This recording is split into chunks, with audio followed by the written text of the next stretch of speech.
We've accomplished an economic turnaround of historic proportions. You know, under the Obama plan, you could separate children. They never did anything about that. Nobody talks about that. But under President Obama, they separated children from the parents. How long has this witch hunt gone on? It's gone on for what? I think we've wasted enough time on this witch hunt. What you just heard there were some of the greatest hits, just some of the times President Trump misled the American public in 2018.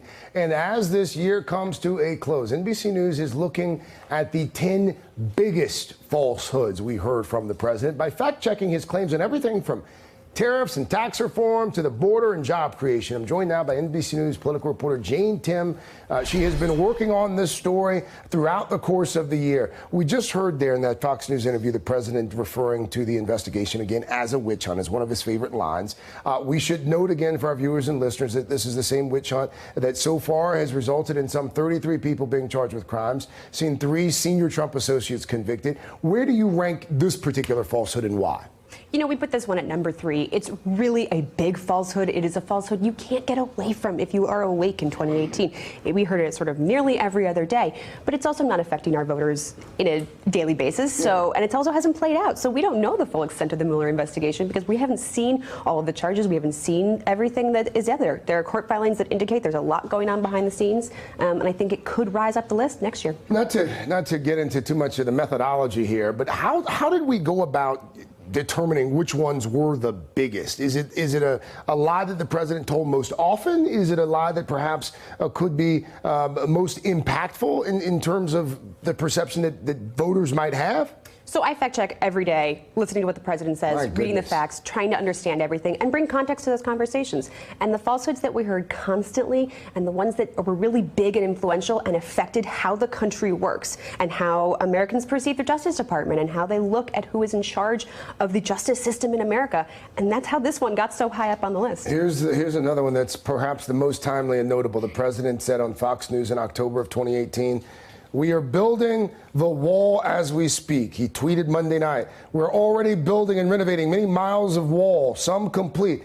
Here's the NBC fact check that you provide. Government currently repairing and replacing old sections of border fencing, but construction on a new section of border barrier has not yet begun and won't this year. Where did you rank this falsehood? This was number 1 for me. This is the falsehood that has defined our entire year, because we've seen this promise defined his campaign, and it's now defining his presidency. He had 2 years of unified government with Republicans controlling all 3 branches of government, couldn't get this done, trying to sneak it in under the wire.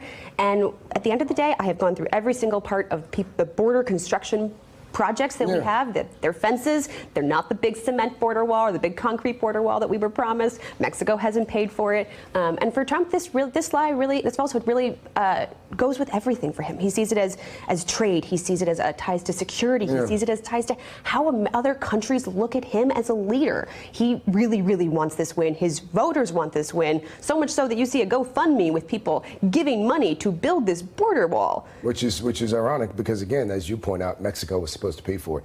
I want to play something the president said back in September at the United Nations. In less than 2 years, my administration has accomplished more than almost any administration in the history of our country. America's so true.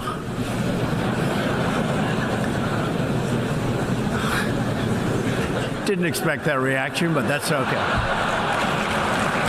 You rarely see the president laugh at himself, but that was one of those instances where it seemed to even be hard for him to believe what he just said. What's the reality check on that? You know, the reality check is that the president said he meant that to be a laugh line, but he keeps making that claim. He says that all the time. He tweets this. He's made this claim all through his entire 2 years in office. And at the end of the day, he made a lot of big promises, and the reality has fallen short of that. You know, his biggest legislative achievement is this tax reform cut, and he keeps saying, you know, we might do more for that because we need to do more on that. So he says we need more based on his biggest achievements. One of his biggest promises, of course, was repealing and replacing the Affordable Care Act. He has tried time and time again, still keeps missing the mark on that one. Jane Tim, 10 biggest falsehoods. It's worth the read. Jane, thank you. Happy New Year to you as well. Hey there, I'm Chris Hayes from MSNBC. Thanks for watching MSNBC on YouTube. If you want to keep up to date with the videos we're putting out, you can click subscribe just below me or click over on this list to see lots of other great videos.